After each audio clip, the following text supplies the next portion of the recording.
welcome back to our channel. Today I'm going to show you how to play solo Fairytale. We're going to use Whiskers and the Wit as our story for our demo, solo playthrough. Just to give you a bit of insight about the solo rules in specific, you can play solo mode in all of the 3 game modes: Fairytale Campaign, Story Chapter and Twist, following the solo rules. To play Fairytale solo, you use the exact same rules for the entire game and you read through the same stories. The only difference from a multiplayer game is the hero's starting hand and the number of weapon dice and underdog dice, which are these ones here on the top, that the player is rolling and keeping. So, to start the game, from your deck, you draw of 10 cards, you shuffle it, and you draw 6 for the solo. So this is my starting hand. Okay, so I'm going to lay it down face up for ease of reading, since I'm playing solo. This is my draw deck.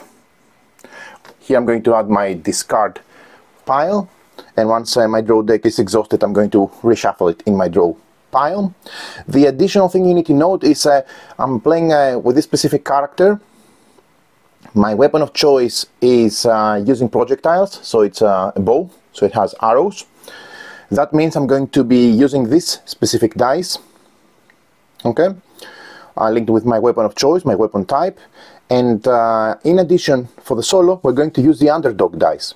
Now, depending on the number of players, you roll and keep a different amount of dice depending on the number of players. For a 4-player game, you roll 4 of your normal weapon dice and you keep 3 of them. And you roll together 4 underdog dice and you keep 3 of them in each row. Okay, I'm going to use the green and blue for challenges. So green is going to stand for success, as always, and blue is going to stand for failure, for challenges. The other thing that you need to know is, again, when rolling, you roll 4 and 4 and you keep 3 and 3. Underdog dice, these ones here, are mostly work the same way as weapon dice. Both the underdog dice and the weapon dice are rolled together and can be allocated for wooden components at the correct timing. Underdog dice also feature the 4 hero talents. So remember, there are specific hero talents linked with your character. So my hero has this specific talent. We're going to see it through the playthrough. But there are additional talents on the underdog dice from the other players. And these talents can be activated at any time during the encounter phase to gain their effect, always resolving them as though they were preceded by 1, meaning 1 of each talent rolled. Underdog dice can also help the lone hero succeed in challenges. When rolling for a challenge, you roll 3 underdog dice in addition to the weapon dice you would use. And each orange die result,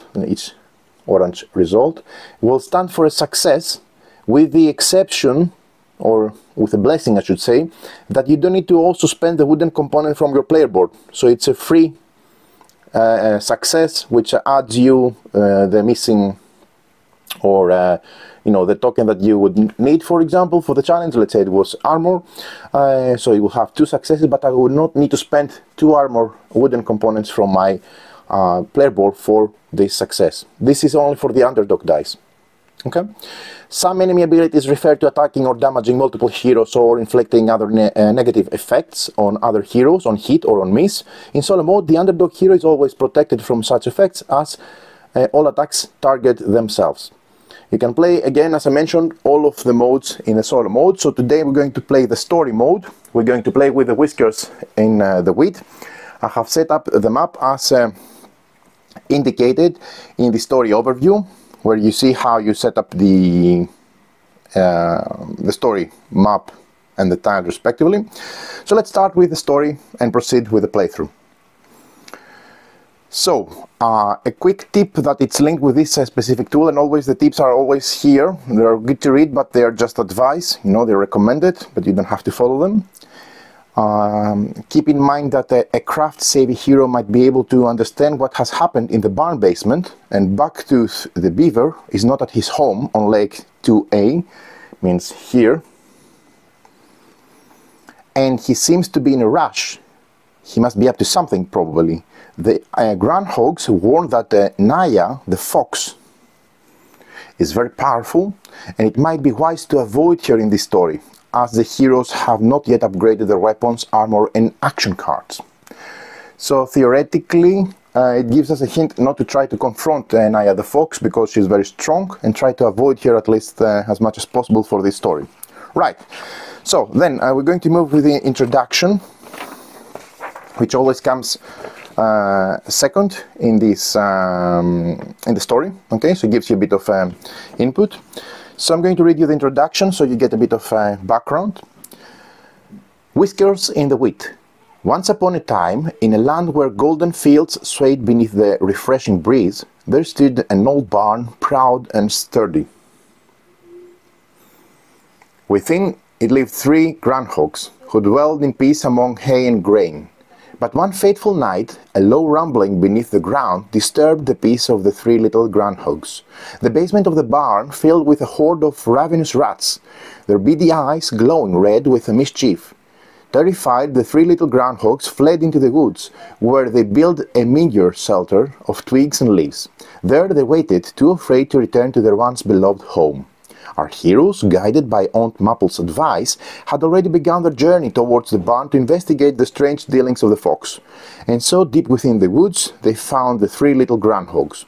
Upon seeing these brave travelers, the groundhogs welcomed them, offering that little food that they had, and shared their peril. "Beware the cunning fox, Naya," they cautioned. "They may appear as friend, but we are sure her intentions are far from good. We have been asking for help from both her and the good-for-nothing beaver who dwells by the lake south of the treehouse. And look where that got us. Now the rats rule our home. We know as surely as the sun will rise that both he and the fox hold secrets they dare not share. We stay here, not for one dares confront the fox, for she is too nimble and mighty. Stories of unfortunate travelers who dare to cross her path always end in tragedy. So please be careful." With a sigh, one of the groundhogs reached into his small satchel and pulled forth a vibrant blue evergem of dazzling brilliance, its light casting ripple reflections upon the leaves. "Please accept this evergem as a token of our gratitude for your help. It is all we have. Even if you cannot reclaim our barn, keep it for your troubles."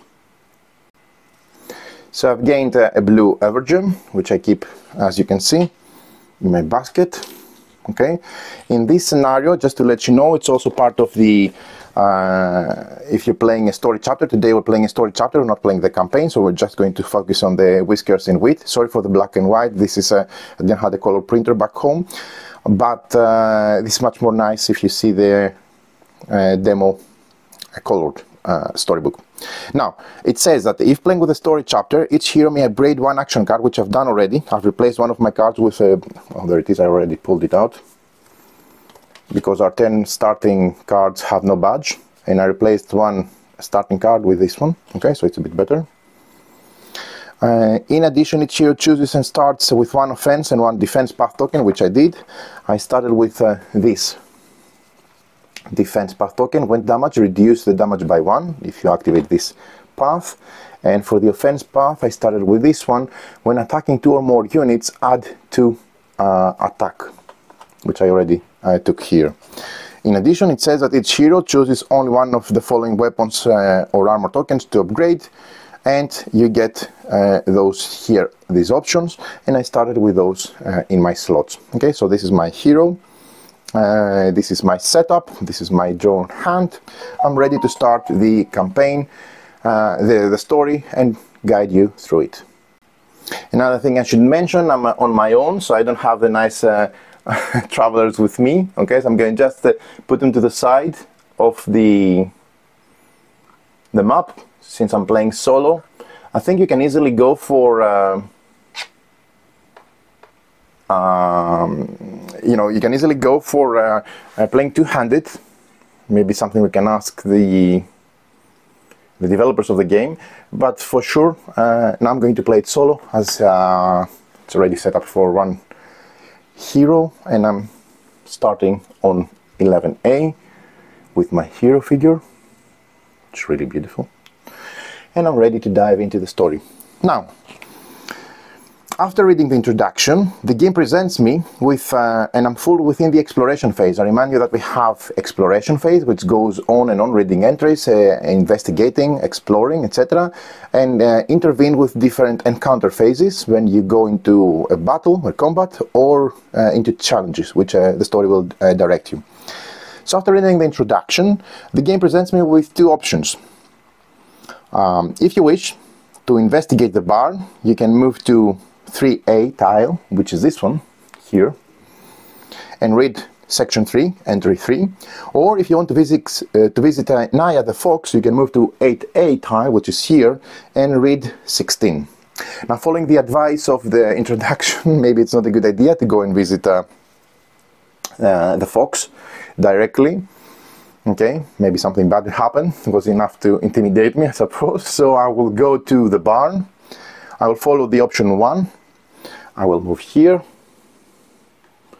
Okay, it doesn't matter where you sit on the tile, so there's no... and also the number of map points do not limit, you know, the number of heroes, tokens, miniatures, etc., chests, and so on.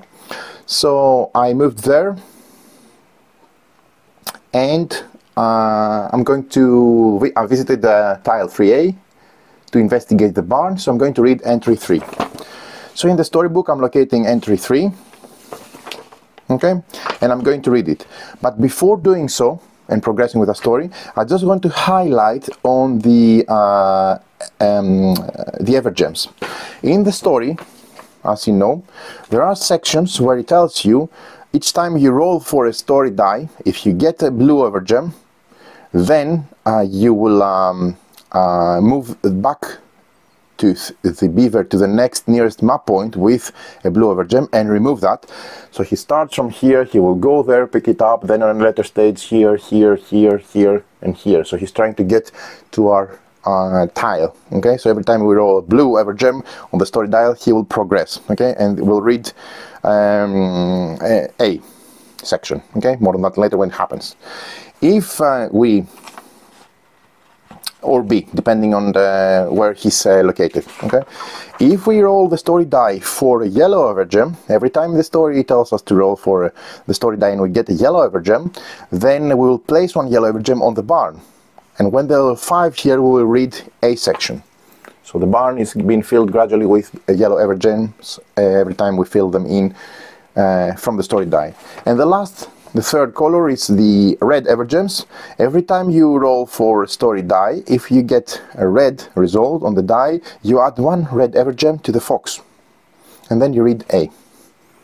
Okay, so this is just to give you a bit of directions, what happens through the dice rolling, the story dice rolling, which is this one, and what happens when different colors comes as an outcome. Okay, so going back to our story, resuming, we decided to move to the barn tile and we're going to investigate the barn. So I'm reading 3 entry. Upon our hero's arrival, the barn stood silent and nothing seemed amiss, yet an unshakable unease lingered in the air. Perhaps it was the emptiness, or perhaps the grave warnings of the groundhogs still echoed in our heroes' minds. They could not yet say. But one thing was certain, the determination to uncover the truth urged them forward for mysteries left unsolved that have a way of growing darker with time. Roll the story die. So, exploration phase now directs us to roll the story die. Okay? And then we will follow with the options, which gives us some additional things to do. But first we need to resolve the story die. So, I'm rolling. This is a blue one, so I'm reading the blue Evergem section of the story. So each time you roll for a blue Evergem on the story die, you move back to the beaver to the next nearest map point with a blue Evergem and remove that.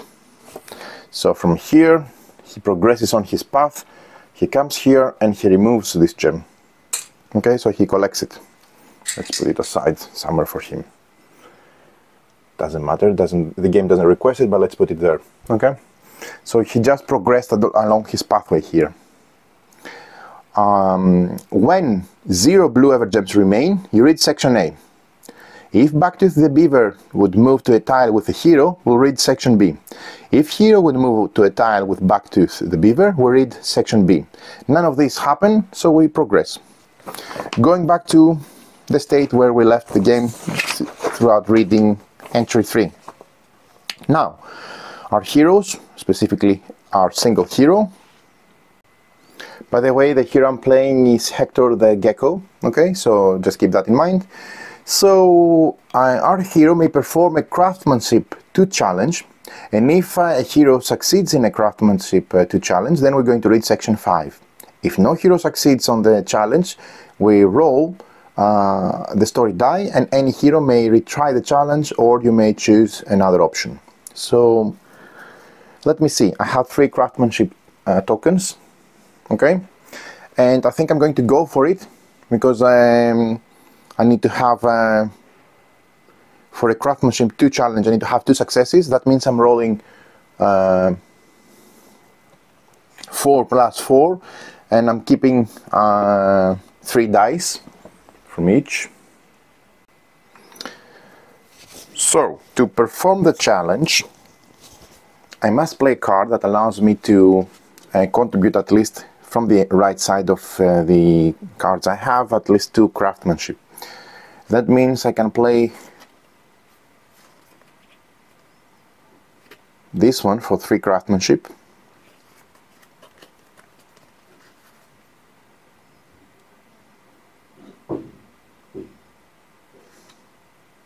or this one for 2.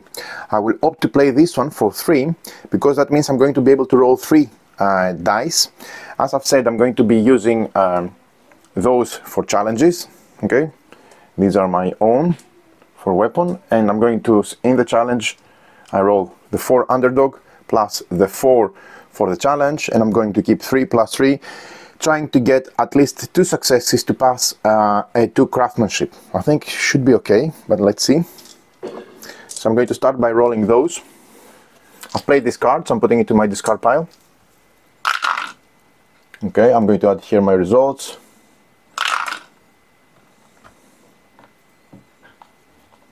Just for you to see them more clearly. Okay, not looking good so far.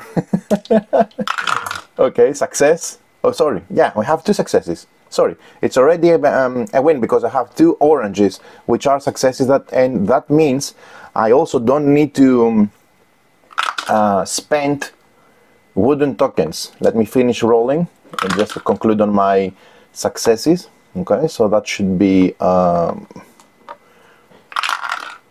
this one. So I have a total of, I'm keeping 3, so I don't keep this one, obviously. And I'm keeping those 3. Okay, so I'm not keeping that one. That means I have 3 green successes and 2 orange successes, for a total of 5 successes. Okay, I need only 2 successes to pass. The difference is, if I only had green ones, that means I have 2 successes, no matter the icon, I'm only focusing on the color, and I need to spend 2 craftsmanship to pass the craftsmanship challenge. Here I'm going to enable those 2 orange ones, which allow me to contribute to craftsmanship successes, so I'm passing the challenge. But in addition to that, from the underdog dice, I'm not spending the wooden tokens, which is a plus. So I'm very happy with this result. That means I maybe used a very good card here, okay, to do so. But I managed to pass the challenge, which is really good. Keep in mind, I just made the mistake. I should have rolled 1 less challenge die. I rolled 4, should have rolled 3. Because I played, remember, a craftsmanship 3 card, so I should have rolled 3, not 4, okay, but still I didn't use any of those successes, I used the underdog successes, so it's fine for the gameplay. So I should have rolled 3 of those, plus the 4 underdog, okay, because of this card I played. In addition, if the action log has a talent, it activates at the end, not as part of the challenge. That means, for example, in this case, it allows me to play 1 more card. It doesn't make sense, I don't need to play any more card here after the challenge has ended, but maybe it was something that allows me to draw a card, which I would have activated. Okay. In addition, in my results, as you've seen, I rolled for the talent. icon, which means it activates, and which means it gives me the ability to draw one card from the deck. So from the deck I also draw one more card. Okay, good. Now I can proceed. So following with the success of the craftsmanship challenge, I'm proceeding to read entry 5 as instructed in the scenario book. So I'm going locating entry 5 and I'm reading the background story. The basement is swarming with hungry rats, gnawing and crawling at the walls, and entry points eager to unleash their fury upon the poor barn. Their numbers grow in the minute, and the fragile planks holding them back will not last much longer. Seeing this, an idea strikes the cunning hero. If a handy hero reinforces the basement door and seals the entry points with sturdy nails and planks, the rats will be trapped inside forever. And with the help of the special herb, one of that reeks like poison to them, they will be forced to retreat from where they came. Surely, the Worthwood village on 6-8 tile, which is here, must have supplies our heroes need in order to prepare this poison, and maybe also barricade with the planks the floor. So it gives us a point of direction. We need to go there, okay, to maybe get the supplies from Hearthwood village over here, but also it tells us to roll the story die. So let's take the story die again and let's roll it. So that's a blue overgem. Okay, so I'm continuing to read with what happens. I'm pausing to read what happens with the blue evergem. When you roll a blue evergem, as I mentioned before, our beaver proceeds to the next step, consumes this blue evergem, and continues his path towards the barn. Okay, moving to our encounter number 5. We have options now. If you have the supplies now, or return the barn with them at any point, you read the entry number 25. If you do not have the supplies, you return to number 3, which means we go to number 3. Okay, and in number 3, it gives us the possibility to continue to move to 5B from 3A, and read 4 to move to 8A. So we can move either here and read an entry, we can move either here and read an entry, or we can move to 11A and read an entry. If you have already read entry 11 and have already solved the craftsmanship challenge, you read entry number 5 again. So I think we should move towards the village to get the supplies, because we don't have them. That means no point of going back to 11A, no point on going to Fox because he's very strong. I can either go to 8A, which is 5B, which is here, or 11A. No, yeah, we will go there. So theoretically, we will move here, trying to get to the theoretically destination we want, to the village, to get the supplies. Now, if we move to 5B like we did, we continue to read entry 4. So let me go to entry 4 and read what happens. Now, an interesting thing to note here is that the beaver sitting in the middle of the two tiles, 5B and 2A, it counts as both being present on tile 2A, on tile 2B, for purposes of encounter with our heroes. Okay, so that means when we rolled for the blue evergem, we ended up being on the same tile with back to the beaver. That means if that happens while rolling for the story die, the beaver progressed, okay, and came to us on the tile.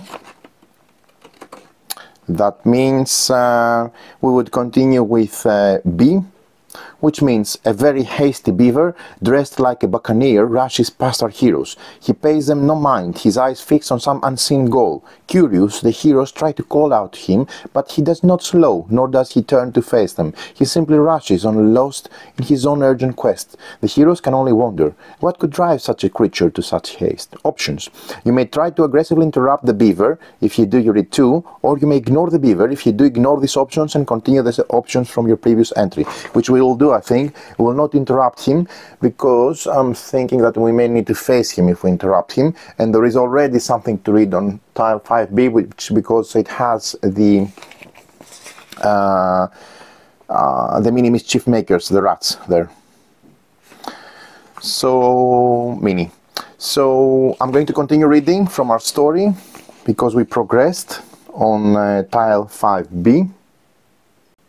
We're going to ignore for the moment the beaver, and the entry from tile 5b instructs us to read entry number 5, which means that I'm reading the following. Our heroes arrive in a vast open plain with a few trees scattered here and there, casting their precious shadows on those that seek rest. Roll the story die again, and there are options after that. If rat miniatures is on the tile, we read 6. If rat miniatures is not on the tile, we read entry number 8. We're going to read number 6, but before doing so, we're going to roll again the story die to see what happens. The story tile again progresses, unfortunately, the beaver, so he moves one more. Okay? And that means he collects one more blue evergem, rushing towards the barn, obviously. I don't like it. But for sure now we continue with the story, because it says if the rat miniatures is on tile that we encounter them on tile 5b, which is, we continue to read entry number 6. Nice. Reading the entry. Before they have a chance to continue moving forward, a band of rowdy rats stop them. Our heroes recognize them by their reputation. They are the infamous mini mischief makers, a band of bandit rats who terrorize the countryside. "What have we here, lovelies?" says one of the rats. "Oh, it seems like the little heroes have come to play," says another, flicking his pointed knife against his finger. "Very well then, drop your weapons and run, little heroes, or prepare to become rat food. Begin combat with the mini mischief makers. If you defeat the mini, you proceed to read 7. If you are defeated by the mini, you're going to proceed and read 27. Okay, so now we're entering a combat, so the exploration phase is interrupted with the encounter phase, which means we're going to go through the encounter. I remind you, according to the story, the specific hero is already, or minion, sorry, is already there.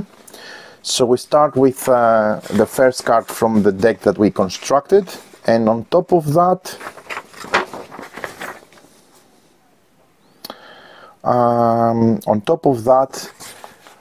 we need to place their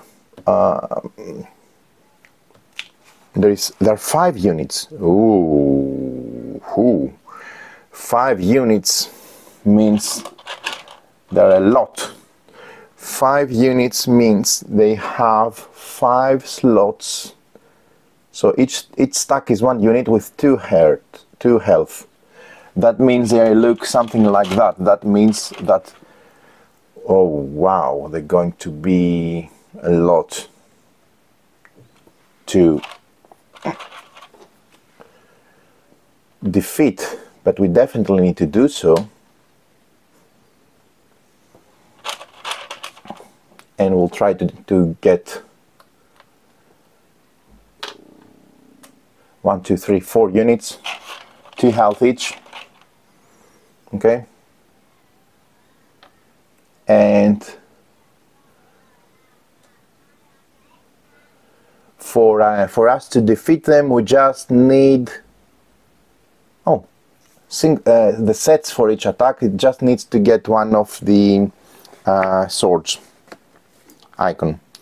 Remember, we can exchange 2 for 1, but each damage is going to remove 1 health. Preferably we need to focus on the same stack, to just trying to drop the units. Okay, we can also try to block.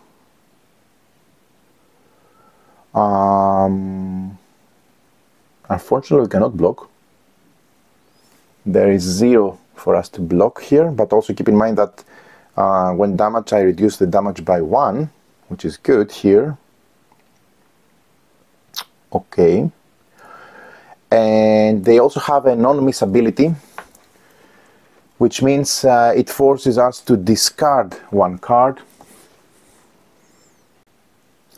So let's see the sequence of the encounter with the combat. First, enemies activate the round start ability, if any. They don't have a round start ability, they have an on-miss ability. Then, players roll weapon dice. That means I'm going to roll 4 of my weapon dice plus 4 underdog dice, and I'm going to keep 3 plus 3. Okay, so let's roll them.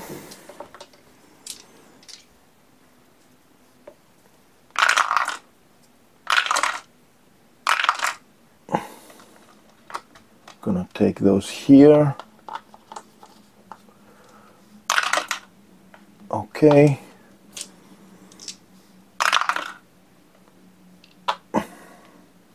Keep in mind, I can also play a card or draw a card. I also have the talents. Sorry, this didn't go all the way. Okay, so we are somehow like that. These are my results. Have these. Okay, cool.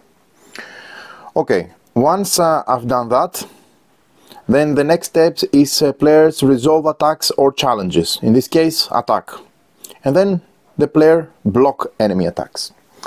In this case, they're already blocked because they have 0/0/0, so I don't need to provide anything. They don't provide any attack, they're all blocked, so they will not damage me, but they will make me drop cards, okay, which I don't want to drop cards because I have already some cards which it's good to use, okay. So,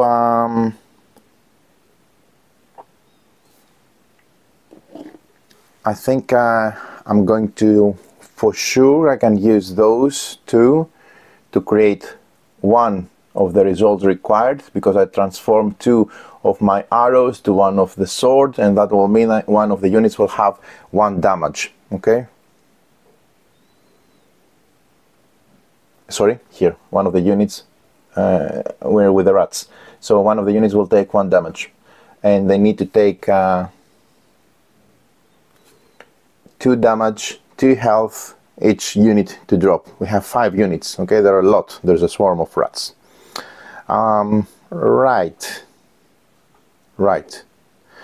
Then I can also draw a card or play a card, which I'm going to do, obviously, to play a card for the icons as an action log, because I didn't roll what I wanted to roll, to be honest. For the moment, I can also exchange icons for wooden components, but keep in mind I cannot go more than my limit. I start with my limit full, 2 armor, 2 speed, 2 power, and 2 arrows. I can also, when attacking 2 or more units, add 2 power. Okay, that's a good power. Okay, I think I'm going to use it for this round. Okay, so I think we need to, at the moment, we'll see which dice we keep or roll. I think that I'm going to need to play a card for the action log to get some more power, more attack. So this one gives me 2, this one gives me 2, this one gives me 2, and this one gives me 3. Okay, so this one gives me 3. That means if I play this card, I will have 3 more weapons of attack, which for my case, this match the arrows. So I can convert 2 of those 3 to an additional sword. So I have 1 sword plus 1, 2. That means I can drop 1 unit out of the 5. So let's see, I'm thinking I'm going to play this card because it will give me 3, as I mentioned, arrows, and allows me to play 1 more card, but not of the same talent. Okay, so if I play this card here, I add 3. First of all, I need to keep some of my dice. Okay, so I'll keep those. I will not keep that. This goes out. And I will not keep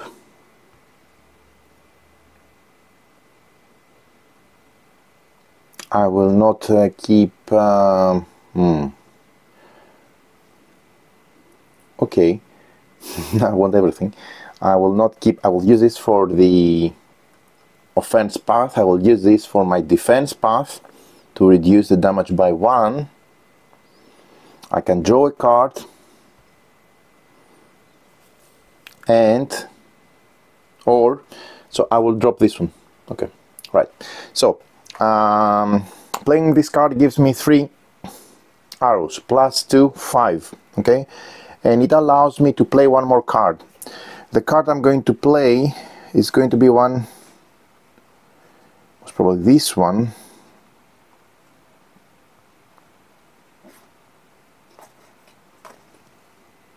I suppose this one, which will give me one more. That means I have 3 arrows plus 3 arrows, 6 arrows, which I can convert them to 3 hits, 3 damages. Okay. That being said, I'm activating this path ability here by spending this die. When damage, reduce the damage by 1. I'm activating this one, which means when attack 2 or more units, which I do, I attack 5 units, add 2 more. That's nice. So by applying my 6, 1, 2, 3, 4, 5, 6 arrows, I convert them to 3 swords, which means I remove 1 plus 1, so immediately they drop down to 4 units with a 4, and another one, 3. With a 6 I remove 3. Okay, so when attacking 2 or more units, which I do, I add 2 more damage with my weapon, the 2 more arrows, which I convert them to 1 more sword. That means this one also drops. So I manage from 5 units to drop them to 3 units. Okay, by spending my dice. Also, that allows me to draw 1 card into my hand. Okay, so that means it goes here. And those cards are played, which go to my discard pile. Okay, that's not a bad first combat round, I would imagine. Let's see.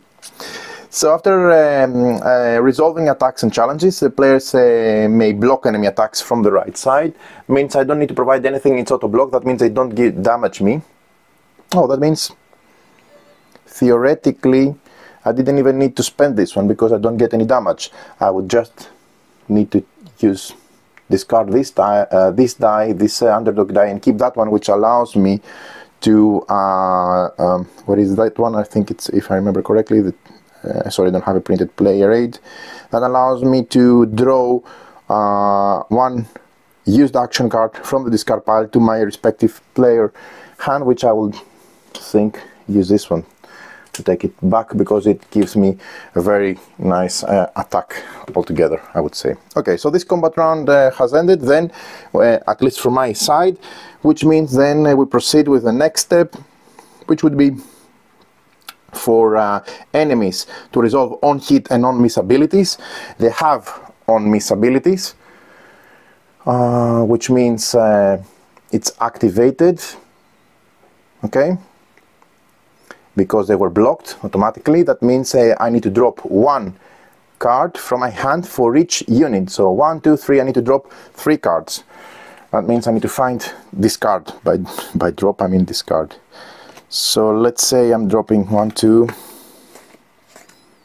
Okay, that was not good, but still. So I'm discarding these 3 cards. And then I proceed with the next step of the combat. Players reset the enemy combat boards. Theoretically, I should have, I didn't add them, but I should have, while doing so, I should have added 1 for the first hit, 2 for the second hit, 3 for the third hit, okay? somehow like that, and then one more for the activation of the offensive path. Okay, so 4. That's why I was able to remove 2 plus 2, 4 healths. Okay, then you reset the board. That means you remove all those. Okay, and players remove any expended. If I had tokens here or here, I remove them. In this case, it was just to use die for the resource, and then combat or challenge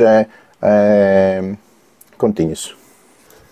Okay, finishing the 9th step of the combat encounter, we'll move back to step 1, since we didn't manage to completely destroy this this enemy. That means that for what we need to do is we need to remove the card and go with the next statistics. That means now they're looking for daggers for successful attacking, and you need to roll speed for successful block. So, going from the first step, again of the background, enemies activate their round of start abilities. If any, they have a non-hit ability, so nothing on round start. Then we move with players rolling dice. So I'm rolling my 4 weapon dice, matching my weapon type, and the 4 underdog dice. So that's a wild card, an armor token, another armor token, and a power one. I need to keep 3 out of those. And for the underdog, I have a power, 2 attack, a speed token, oops, and then 2 more attack power. That's good. So, sorry, this is here. So definitely I'm going to use the wild one to create 1 damage. Okay. And then maybe I'll use these 2 to block. So I'm not going to use this one. And here I'm going to, I need to use a speed to remove. I'm going to use those one. Okay, cool. I'm going to use those 3 underdog and those 3 weapon type dice. After I selected, I apply the effects. This is a wild, that means it creates automatically 1 hit of the one that it's needed now, which is a dagger. Then I also use, so that's used. I'm going to theoretically keep those because I can block 2 enemy units from attacking. This is going to be converted again to another dagger, and the first dagger is removing 1 health, the second dagger is removing 2nd health. This is going to be converted 2 to 1 from arrows to 1 dagger, so that means I'm adding a 3rd dagger and removing 1 more. But I should also say that when attacking, I'm going to use also my power by spending this one, because when I'm attacking 2 or more units, which I attacked 3, I can inflict 2 more attack, which means 2 more arrows. I convert them to another dagger, which I'm going to place here. Okay.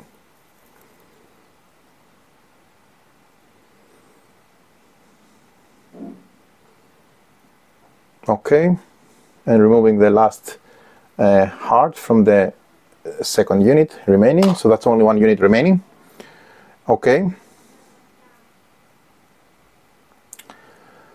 and then I'm going to theoretically, for this one, sorry, I wouldn't spend that one, I would spend the die so I can keep it. And maybe I could also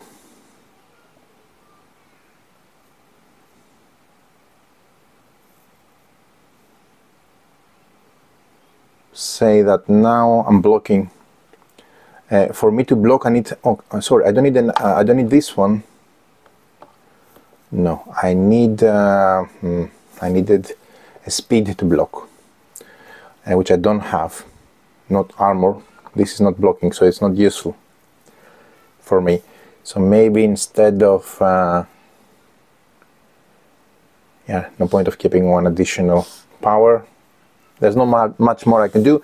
In any case, this is my hit. I managed to drop 2 out of the remaining 3 units. Okay. No blocking for me, unfortunately. Then enemies resolve on hit or on miss abilities. The on hit means if I manage to hit them. If they manage to hit, which they do, they will make me drop 1 attack. Okay. Yeah. And they also make me lose 1 heart because they managed to attack me. Okay. And since I managed to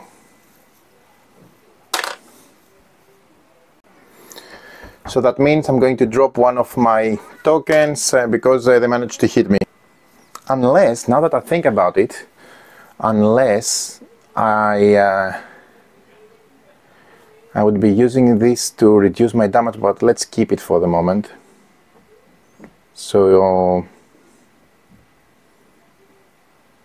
reduce the damage by 1, which will I wouldn't lose 1 heart, but I would at least yeah, let's say I would have also activated that and preventing me from, instead of losing 1 damage, 1 minus 1, I would lose 0 damage, but it's considered a successful hit from them, which means I will force me to lose 1 of the arrows because of the on hit ability. Okay, there we are. I'm okay with that. Then we reset the player boards. That means that these sets, whether they're attacking sets or defending sets, go. Okay, we don't touch the remaining hearts. That means also the card is moving, replaced with the last version. So in this case, the arrow which I have is the hitting one, but they also have a round start ability, which one hero discards 1 card. Okay, so I'm ready with. I'm also cleaning this die, and I'm also cleaning that one, and I'm ready to start the 3rd battle round as it is. For the 3rd battle round, there is enemies activate the round of start ability, if any. These guys have. 1 hero loses, discards 1 card. So I will have to discard the card. Oh, wait a minute. I didn't play any card, which means I should have drawn 1 from my previously, because either I draw or I play during combat. Now, going to the 3rd battle round, hero start. Round start makes me discard 1 card, which I think I'm going to discard 2, 2, 3, perhaps. I don't have any diplomacy, but so I won't be able to do this test challenge if I don't have any diplomacy card to play. So I'm thinking of discarding this one. Okay.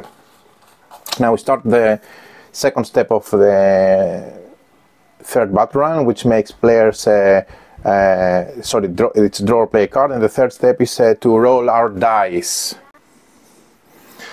So we start again with rolling the dice. I'm going to roll 4 and keep 3 like before. I think it should be easy for me to get rid of the last remaining unit, but let's see, you never know. Okay, that's a wild one, which I want, and then we have 3 of those for a speed token. A talent allows me to draw a card. Another speed token, come on, give me some hit. And another speed token. Okay, definitely one of the speed tokens from the other docks is not going to be used, and from, I would say also from here, too many speed tokens, yeah. Results. So let's start with resolving the attacks and challenges. In this case, attacks for the 3rd battle. So this is a hit. That means I automatically create 1 of those. Okay. So that's 1 health for them out. And then for the remaining one, I cannot use this ability because they're not more than 1 unit anymore. What I could do is I could oh, that's a really, I have to play a card now. Okay, I'll play this one as part of this round, which will make me create 2 attack, which will make me convert. Actually, I don't need to convert, I only need 1. But for the sake of just being, I made 3. If they don't need 3, they need just 1. So this goes out. That means I managed to fully defeat the enemy. That means no need to block, and they don't have a chance to activate their ability. Oh no, this is they did at the start of the round, so I already discarded the card. Okay. So that's it. With the remaining cards, I can pick up a speed. With the remaining dice, I can pick up a speed, which I can because I have a cap of 2, and I have used already 1. And I also cannot take more power because my cap is 2, so nothing to do with the power. But what I could do is I can draw a card back from my hand, and the one that I'm going to draw, I mean, the rulebook doesn't really say which, you just get one from the discard pile. I suppose you just select one, right? So I'm just going to take, let's say, this one back into my hand. So there you go, these are the results of the combat finished. So that means I can proceed with the outcome. And in this case, if you defeat the mini mischief makers, you read section number 7. If you are defeated, then you read section 27, which I think is an epilogue. So I'm going to section 7. Remove the rat's miniature from the map. The rats retreat in terror. As they scurry away, they hurl curses at the brave heroes, shouting that the cunning fox will soon have their revenge. If they're in the hurry, it seems that they have dropped something valuable. Gain 1 evergreen of any color. In this case, I can use an ever gem for anything I want, but so I'm just, let's say I'm collecting, just take a blue one. Okay. Then, or should I take a yellow one? I don't know, maybe I need to use different colors for different things later. Okay, I'm going to take a yellow one. Okay. Then I select either to move to 2A and read.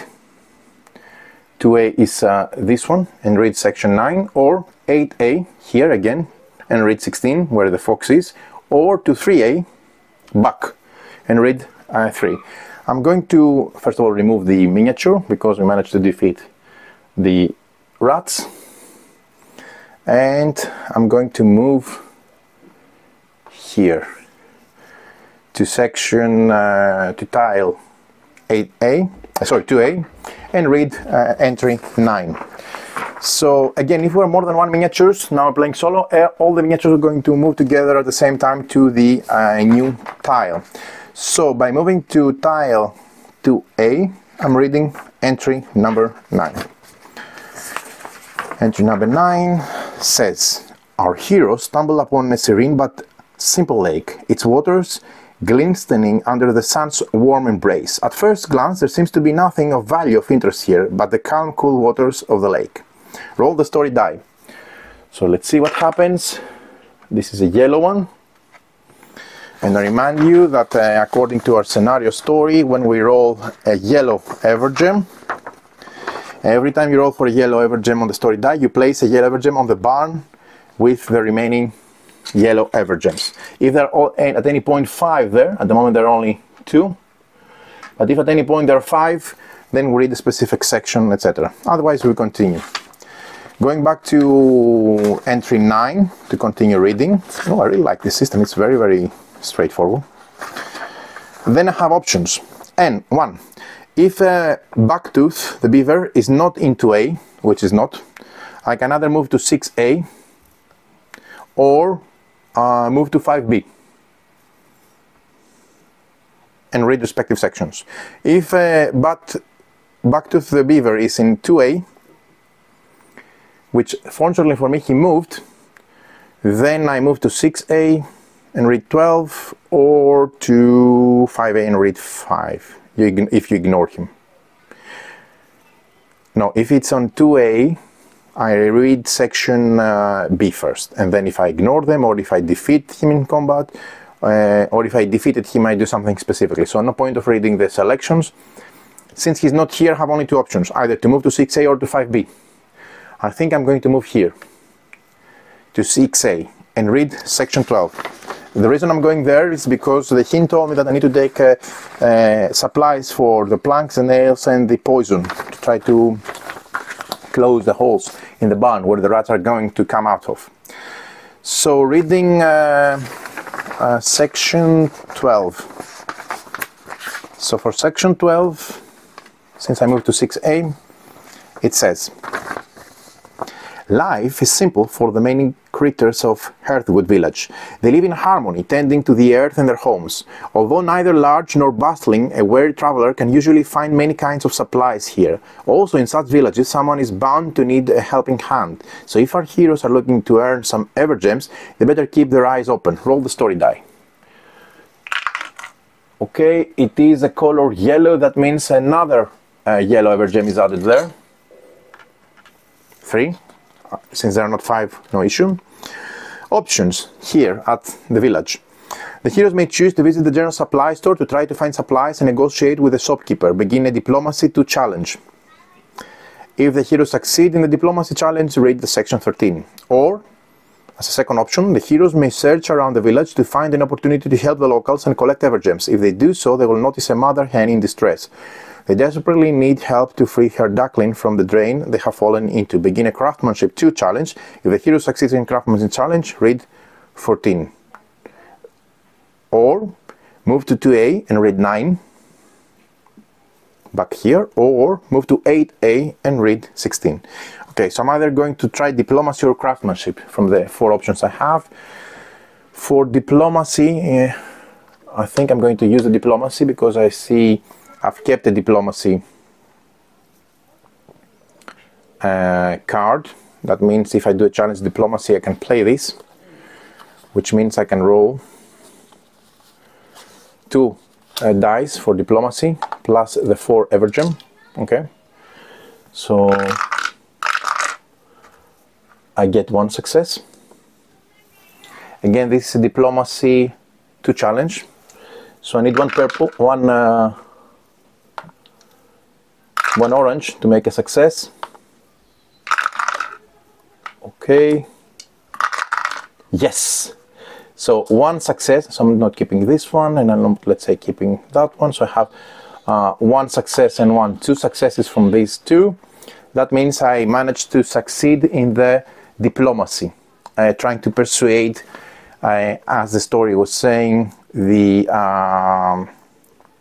shopkeeper. So I managed to succeed, and I read entry 13.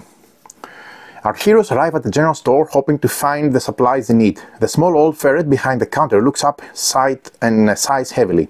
"Ha, you're too late," he grumbles.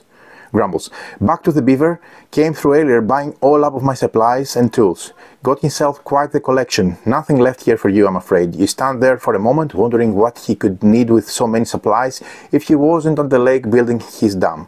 It was obvious. He's heading to the farm to unleash the rats. You must stop him. If our heroes do not wish for Bucktooth Beaver to unleash the rats on the roof farm, it would be wise to confront him. Options. Return to 12. Meaning to 12, then I can decide from the options again to move to 2A or 8A, or I would move to 2A. I think I'm going to move to 2A. First of all, I need to discard this card because I played the diplomacy test before, forgot about it. Okay, and also this shouldn't be here anymore. So our heroes managed to pass the diplomacy test, so I'm also removing this. No time to do anything else here. I'm going to move here to 2A and read 9 section. Again, 9 we read it before. I need to, need to go to 2A. I need to also roll for the story die, don't forget. Yeah. Because before I was... So I return to 12, and before I do anything else, before I decide where I move, I need to roll the story die. which is unfortunately a blue, which means the beaver moves here and consumes one more. Now I decide to move here, which is the lake, and I read section 9 again, which tells me to roll again the story die, which acts as a timer also. This is a red one, that means red Evergem has been added here with the fox, possibly making her stronger, but we'll see. And then I have options to choose. I can decide to go to 5B and read 4, which I'm going to do because I'm going to try to confront him as the story slightly suggests, because I don't want him to read the supply, the barns, and most probably unleash the rats from the barn. Okay, so moving there, it tells me to read section 4, which gives me the dialogue for the beaver. Back to the beaver. Okay.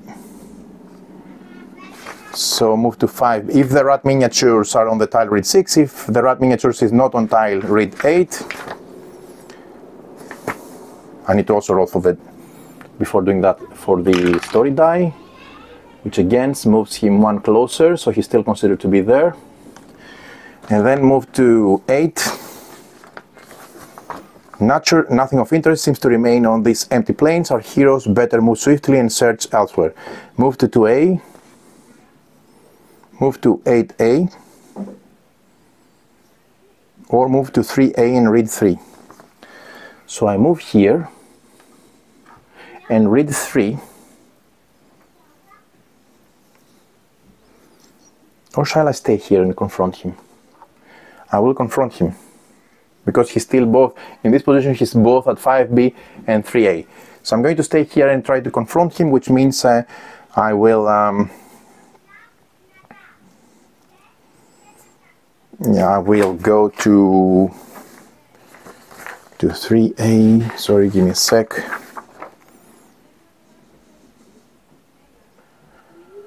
Okay.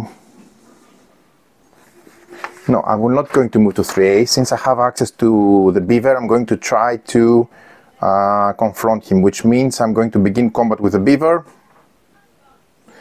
And I'm going to enter a combat phase with the beaver, which means he starts with this card there. And now the challenge is for me to try to defeat him. Now he has 1 unit. His health is 5 hard pieces. So even though he has 1 unit, he needs to take 5 damages to be destroyed. So 3, 4, 5. If the stack is getting too high, you can just place it beneath, but they belong to the same stack. Okay, but anyway, that's the rule, let's say. So it's 1 unit. It has a round of start ability. For blocking, you need to, for this card, get 1 of each. Oh, that's difficult. For attacking, I need 2 arrows and 1 sword to successfully make an attack. Okay, so this is how I enter battle with him, and let's see how this is going to fly. So start of battle, it says for me to gain a heart, which I don't need to gain because I already have 1. Okay, I'm at my max. That means moving to players rolling dice, I'm going to roll my weapon dice from Hector the Gecko. Okay, that's a good one, that's a hit. Actually, that's not a hit. Now I need to have 3 symbols to make a successful hit. Okay, that's also wild, that's a good one. And that's also good. So that means I can make also, let me also roll those, because you never know what you can have. That's a power, that is another power, that's another power, come on, and that's 2 armor, which means I cannot definitely make a set, because for me to make a set I will need 2 speed. Definitely I'm going to remove the damage by, I'm going to activate that because I want to take less damage from him. I'm also going to play a card My card would be this one. Okay, so this one allows me to play another card and add two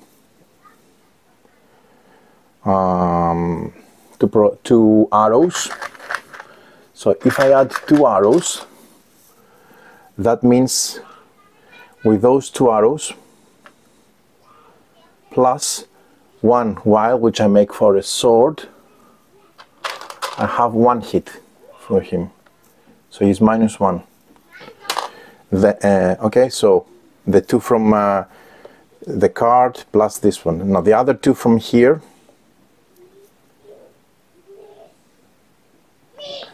I cannot use my fourth icon.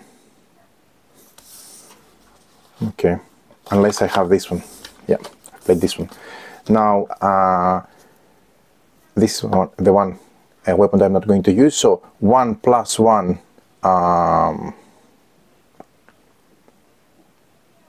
makes up for 2. 1 + 1 make 2 arrows, plus 1 from remaining from here, which I'm going to make arrows. So 2 arrows plus 1 sword. I'm going to inflict another set of damage with 2 more. Sorry, 1 more heart being removed from him. So that's already down to 3 out of 5. Okay, and then I need to be able to play a card. So this is part of the blocking if I use them with those two, but I don't have any speed icons. I could use this to block one, or I could use those two, spend them for blocking sets, which I would do, you see, because I'm going to set this out. So I need to set 1 weapon die from the 4 out and 1 underdog die from the 4 out. That means 2 swords, 2 powers and 2 speed tokens, which I spent. They create 2 sets of blocking. That means I'm taking 0 from his attack. 2 sets of blocking block both his attack. Okay, because each blocking set, sorry, I don't need to make 2 sets, I only need to make 1 set, because a blocking set blocks the full attack of 2 damage. Okay, so it's only 1 unit. So that's okay. That means I manage with those sets to block his attack, which is good. But these go out, these go out, these go out, and then after blocking any on hit or on miss abilities, he doesn't have any. He has only at round start at this portion. Then I reset the enemy combat boards, which means those go out. And then I'm keeping his 3 hearts, and then he goes with the next version of the card, which means he becomes, I suppose, slightly stronger. We'll see. Okay, and we go to a second combat round. Now for second combat round, I need to have 2 arrows and 1 sword. Again, it's easier to defend. This attack targets all heroes. Okay, that's okay. For solo it doesn't matter. And he has 1 attack that he's doing. Okay, that being said, I start with so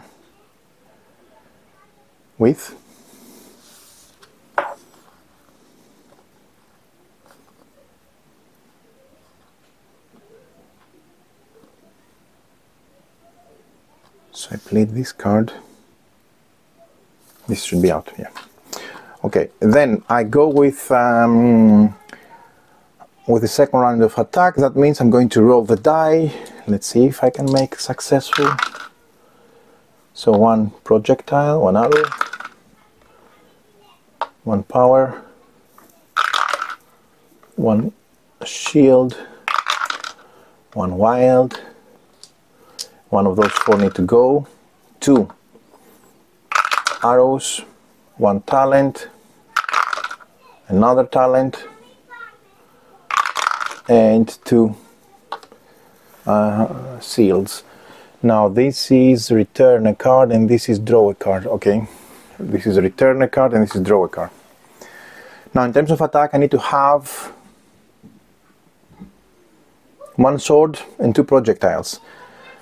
I can make those 2 projectiles, and I can make this a sword for a successful 1 attack.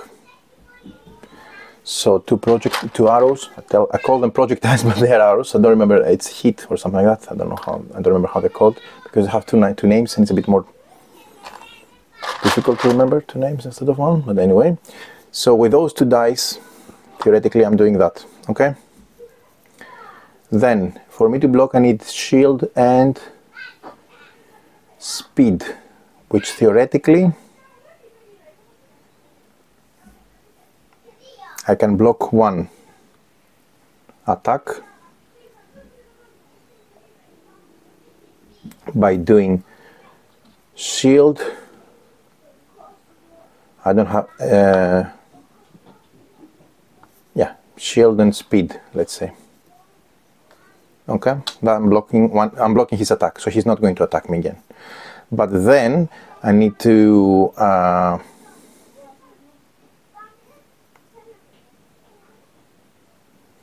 leave 1.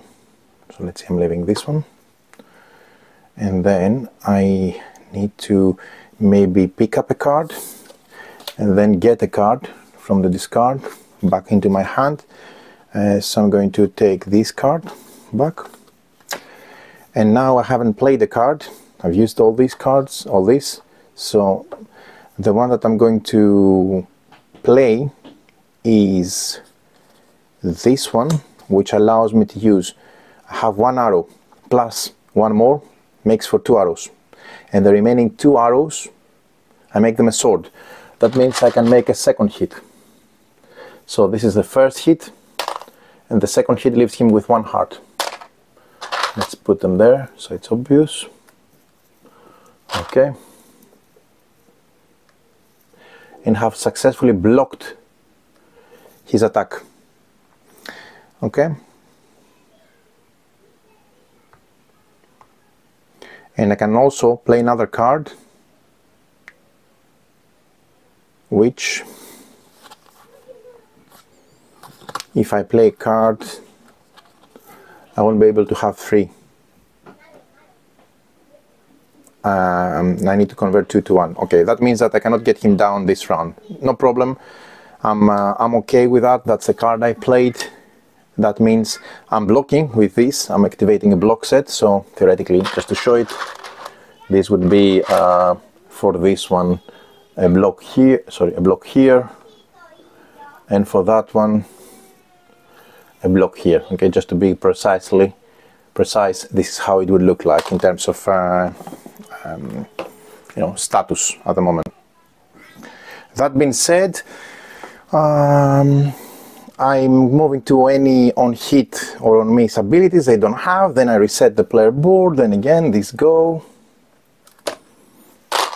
Okay, he still has 1 health, and I need to also switch the card, renew the card, because we're going to the 3rd bat round. Now he has an on-hit ability.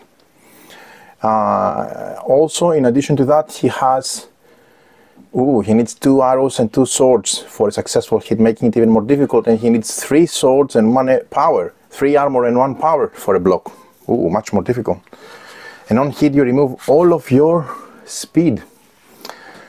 Okay, going into resolving my my dice. Let's first of all see the 4 rolled, then selecting 3. Again, come on, come on. Oh, jeez, come on, 4 swords, 4 armor. That's talent, that's a speed, that's another speed, and that's a draw. No good attack for me this round. That means I cannot drop him, because I need to I need to play, unless I'll be able to play 2 cards. So 3 plus 2, 5. But I need 2 and 2, 4 plus 1. Oh gosh, this is really bad. This is really bad rolling for me. But in any case, though I need to select, so 3 of those, and I also select, maybe I activate that so I don't take any damage. And I'm also using that to take back 1 of my speed. But what's the point? Because I'm going to miss it, because he makes me lose all of my speed. So no need, I'm not going to select it if I don't have anything to lose. So I'm going to keep those talents there. And one is to draw a card, so I cannot draw, that means I'm shuffling. And this also with this is the ability of Christian the Hammer, reveal up to X cards from the top of the hero card, the hero deck, and maybe immediately play them. Okay. Okay, that's not bad. So first of all, I do this one, and I haven't played the card yet. Okay, so then with the abilities, with the talents plus a card that I'm going to play, I may be able to use them. So this is to draw. This is to draw a card. Okay, so this is my hand. I'm drawing a card. This is my hand, and the other one is to reveal 1 and be able to play it. Okay. So the card I'm going to play, let's see if I can get a card with a talent which allows me to play another card. So I'm going to play this card which gives me 2 weapons. Okay, plus playing 1 more card which gives me this one, which gives me 3 weapons, plus the one from the talent that I revealed and played. 3 plus 2, 5 plus 2, 7. Now the 7, I can make them 2 arrows. The 7 arrows, I can convert them to 2 arrows, and for the 5 remaining, I can make the 4 out of the 5 in 2 swords. Sorry, 2 daggers, which I'm missing. That means I'm managing to drop him. Okay. Which means they're dead.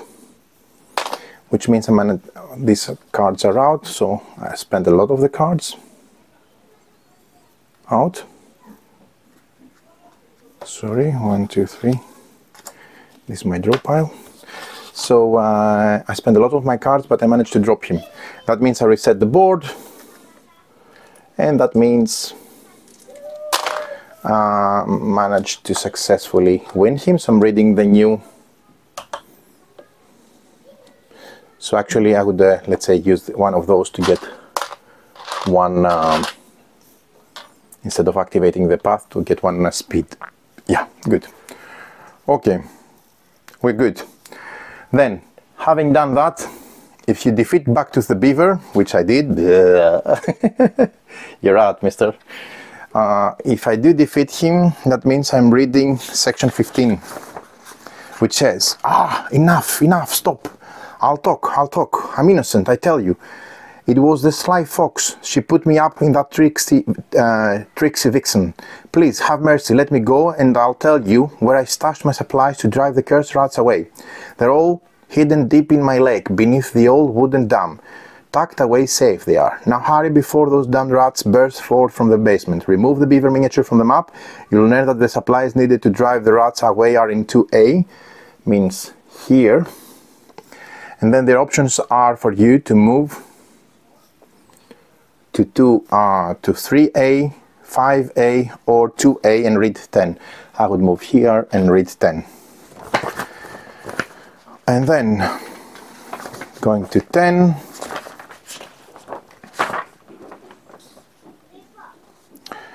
Our heroes take a moment to pause and enjoy the cool water on the lake that we've seen. From previously, which I forgot to mention it, from the previous visit, there should be a 2 craftsmanship here of the lake. Okay, challenge. And it says, the heroes may perform, actually they are revealed now, they were not before, sorry, because now we know that there are supplies there.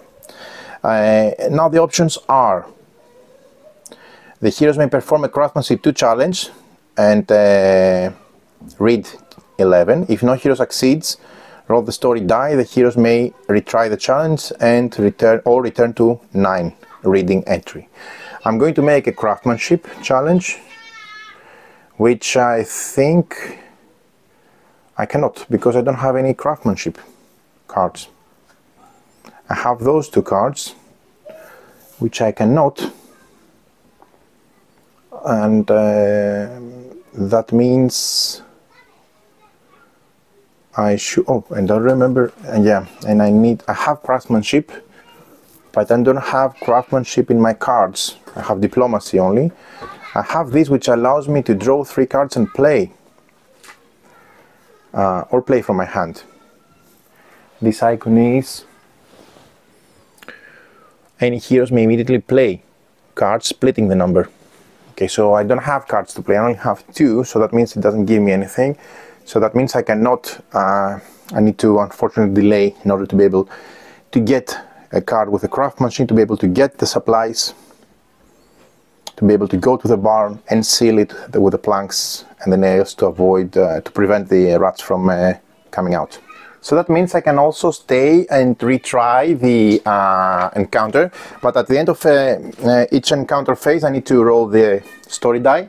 By the way, I may have forgotten to roll it 1 or 2 times, because when I battle versus the minions, the monsters, or the enemies I should say, if I did not, which I didn't, drop either the beaver or the rats within the same encounter, I need to roll it as part of ending the combat round, let's say. If I remember correctly, I did need 3 rounds, combat rounds, to get him to 0 health. That means I should have theoretically for another 2 roll the story die. In any case, remember to roll the story die. Okay, so that's a yellow evergem. That means another yellow evergem is being added here, reaching 4. It's like a timer essentially, progressing the trigger of some events, either with the fox or with the barn. Okay. That being said, I couldn't play a card, but I could draw a card here. Okay. And in this case, now entering a new the challenge again, I can try it again. I can play this craftsmanship 3, which means I can roll 3 dice for successes. Okay, plus 3 more for the from the underdog. Okay, so let's see. We want 2 successes. That's 1 blue, which is not a success. Oops.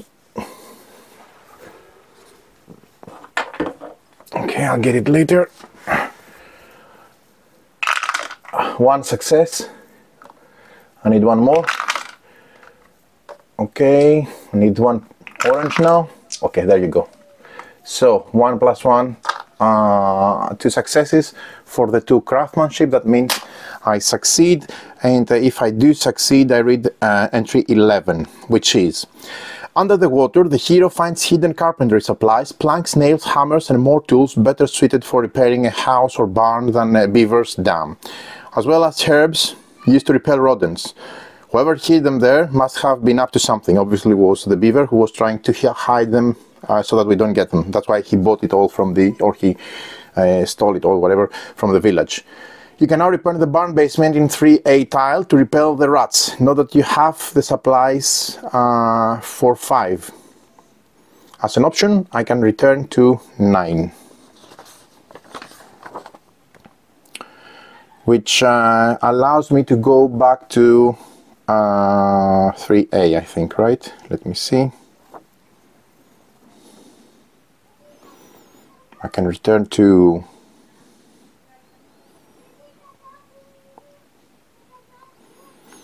I can return to 9, which allows me to move to 6A, which I don't, to 5B, but then I need to roll the die. Okay, so I'm rolling the story dice inside this encounter. That's a blue Evergem. That means the beaver is not here, so he cannot move. I have defeated him. So I move to, as an option, to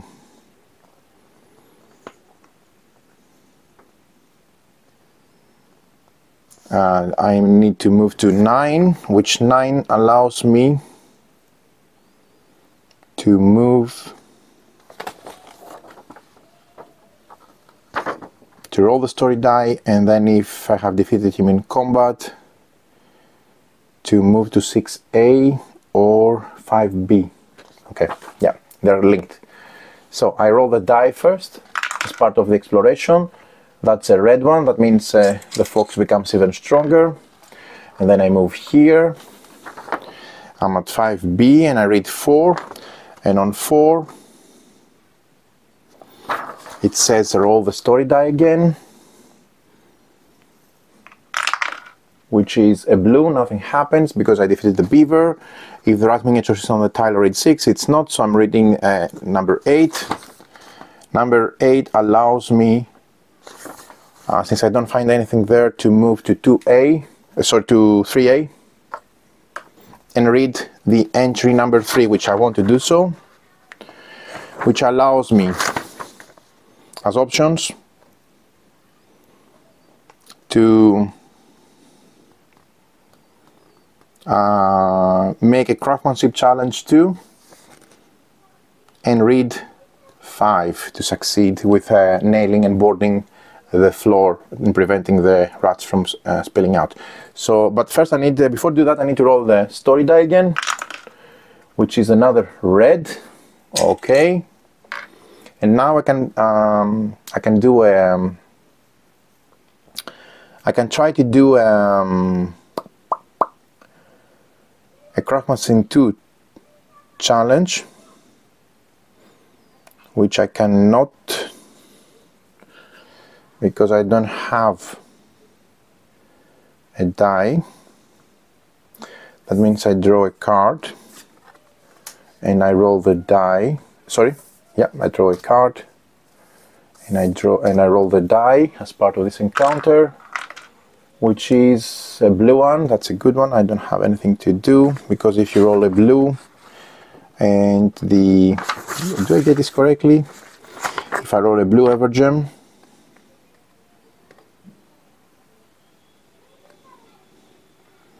if you roll a blue Evergem, if back of the beaver would move to a tile, okay, a 0 Evergem, read A. This cannot happen.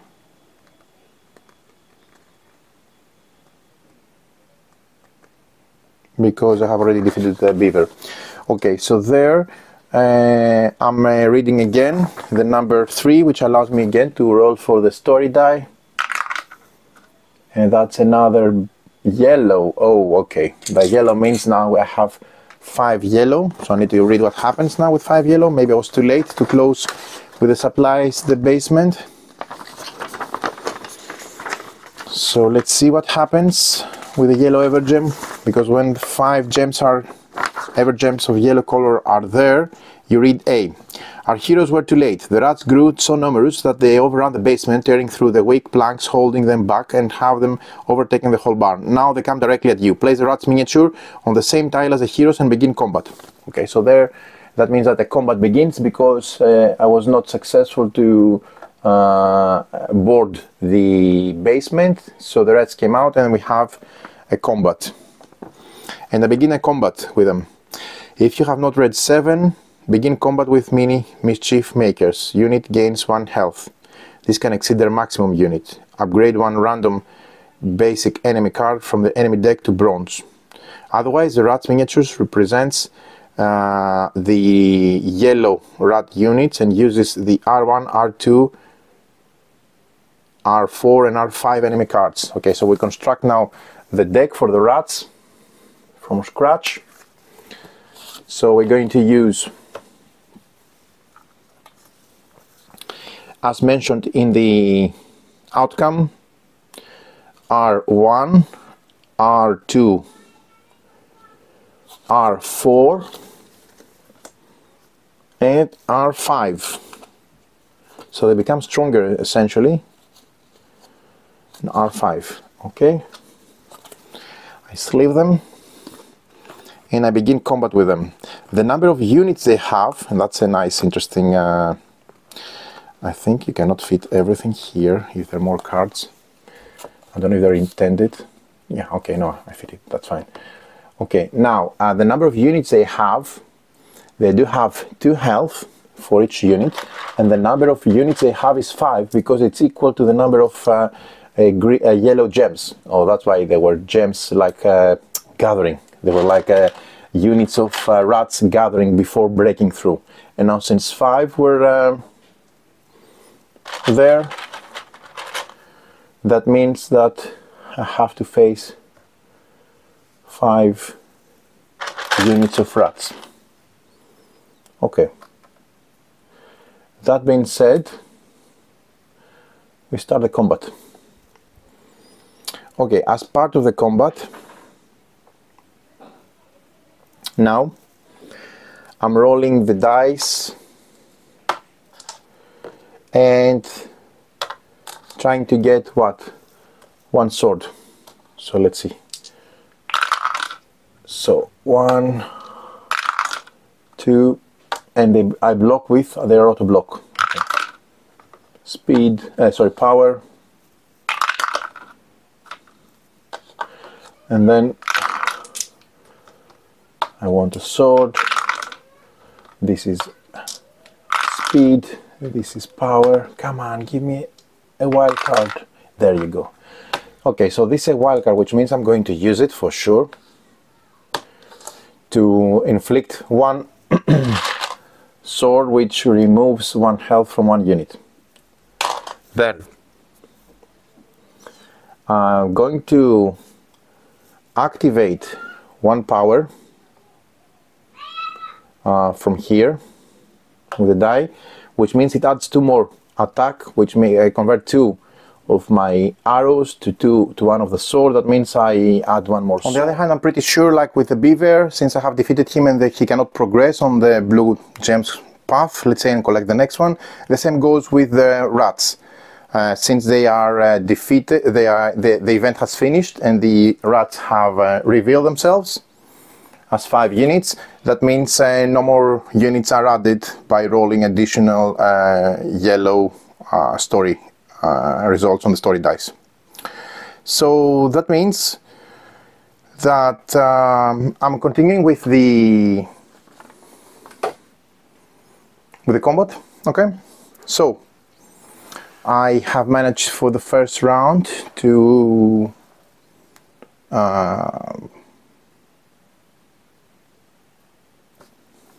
drop 2 out of the 5 units. So I'm continuing with the second round.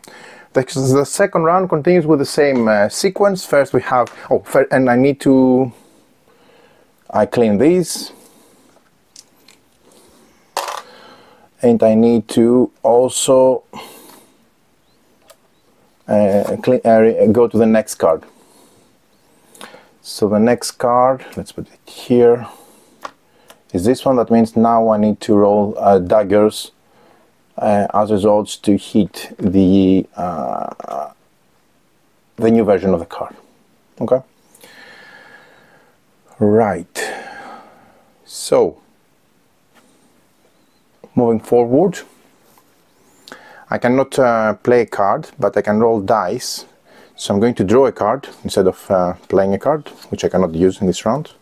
But I'm going to roll the dice. I'm also resetting the board. Okay, so I'm rolling the dice, which means I have a speed here, I have an arrow, I have a wild card, which I want, and I have an armor. I need to select out of those. I need to select 3, and the same goes with those. Okay, for those then, I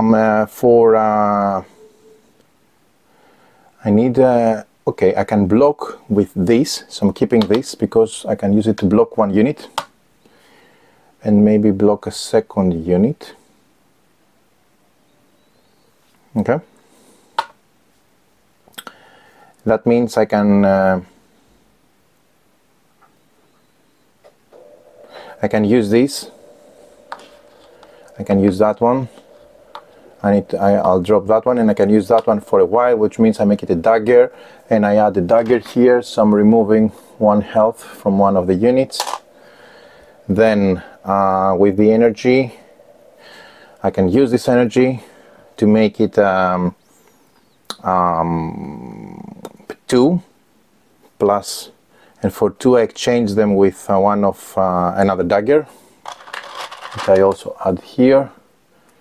And I remove 1 more unit from them, 1 more heart and health, I should say, and that reduces from 3 to 2 units. Okay, and then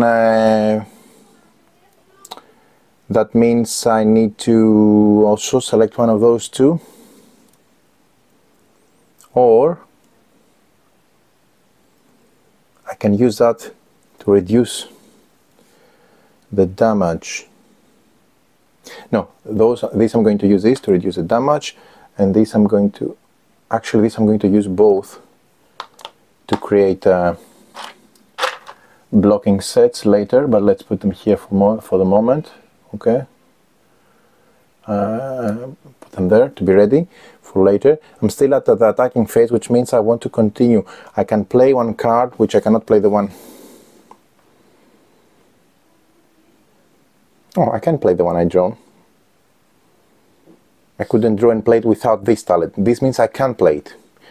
And this means I can... I always keep forgetting this one.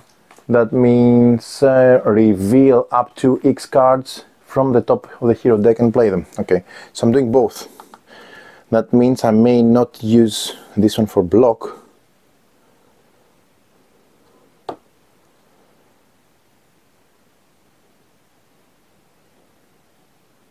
Because I need to select only 3, so I'm using both talents, so I'm only going to be able to block 1. Okay, but I'm selecting the later, but I'm selecting to play a card and to draw and play a card, so I'm drawing a card. This one actually makes not draw and play, reveal X cards from the top of the hero. The hero whom his action cards belong to may immediately play 1. Okay, so I can reveal and play both cards. So I'm only going to play this one. I'm going to play both, because you see these 2 add, using those 2 talents, these 2 add 2 arrows, which I convert them to 1 dagger, and I'm able to remove 1 heart, 1 health. And this one plus this one 2, I convert them 1 dagger plus 1 dagger, 1 arrow plus 1 arrow. I convert them to another dagger, which means I remove that, and then there's only 1 unit remaining. But that means I have no cards here because I played both. That's fine, and we've done the best with. We could do with these. So I'm resetting the board. Okay, I'm removing these. I'm blocking 1. That means I still take a damage, which I'm absorbing here. Okay.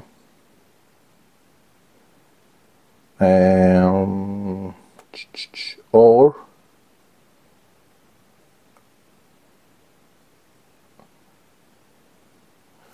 no, I'm blocking 1.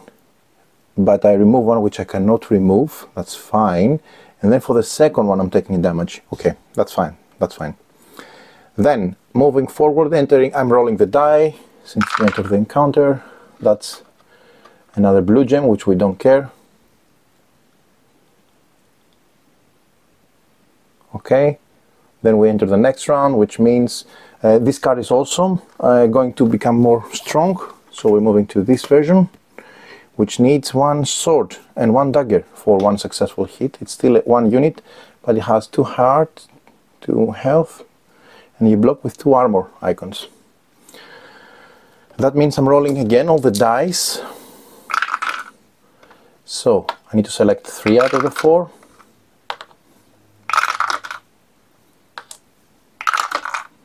Okay, and I'm rolling these.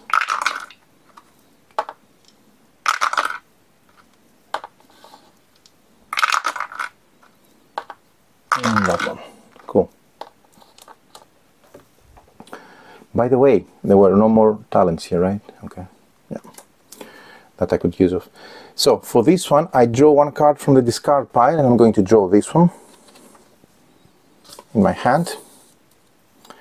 Then for that one, I'm going to let it out.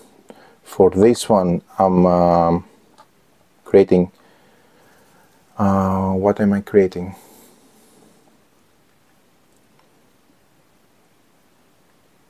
I have 2 from here, and I'm playing this card, which gives me another 2 for a total of 4. 4 plus a wild. The 4 arrows, I can convert them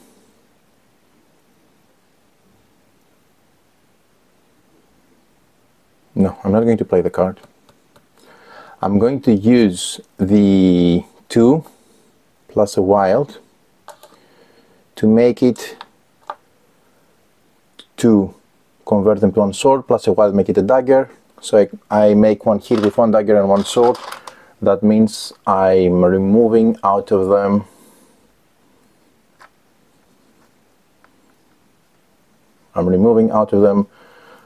one health. And then I still have this die to enable here, to enable the ability, the defensive path, to block the damage by 1, because they're going to create 1 damage to block the attack. Okay, or to reduce the damage by 1, not block the attack. I'm going to reduce the damage. And for that, I'm going to gain 1 token.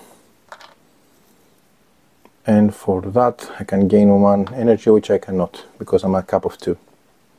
That's fine. By the way, before, I don't remember if I should have spent this diplomacy when I did the diplomacy challenge here, but I don't remember anyway. I think if there were successes from here, I think it was 1 and 1. So for the 1 success, it's free. For the other one, I need to have paid 1. So I'm somehow like this, just to balance it out correctly, now that I remember it. Okay, I haven't played this card, because if I play this card, I just create a single hit, which I don't, and I can't. So that means I'm taking an attack from them. Okay. On miss, if I block them, they miss. I didn't block them. So I'm taking the damage, which is 1, which I block from here. And that's fine. And we roll the die before going to the next combat round. That's a red one. That means the fox gains 1 more red gem and goes to 4, possibly becoming stronger.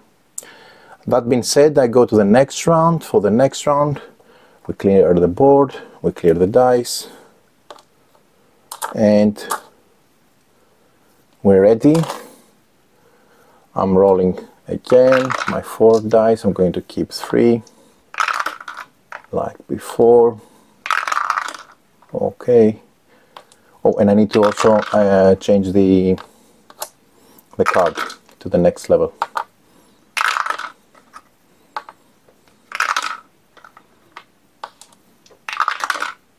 Okay, I need to change the card to go to the next level, which is the art 5, which is 1 arrow plus 1 sword for hitting. I need to do the damage. So an arrow and a sword, that's enough, and I can drop this one, and I can draw a card from a pile from this talent. Okay, I have 2 cards. And I don't want to play it, because that's enough to destroy this one. The first 2 units target the hero with the least health. Okay, that's fine because we're playing solo. That's it, they are defeated. That means their miniature is out. That means we managed to defeat them, and then we progress. If you defeat the rats and complete the combat rate, it's 26. So going to 26.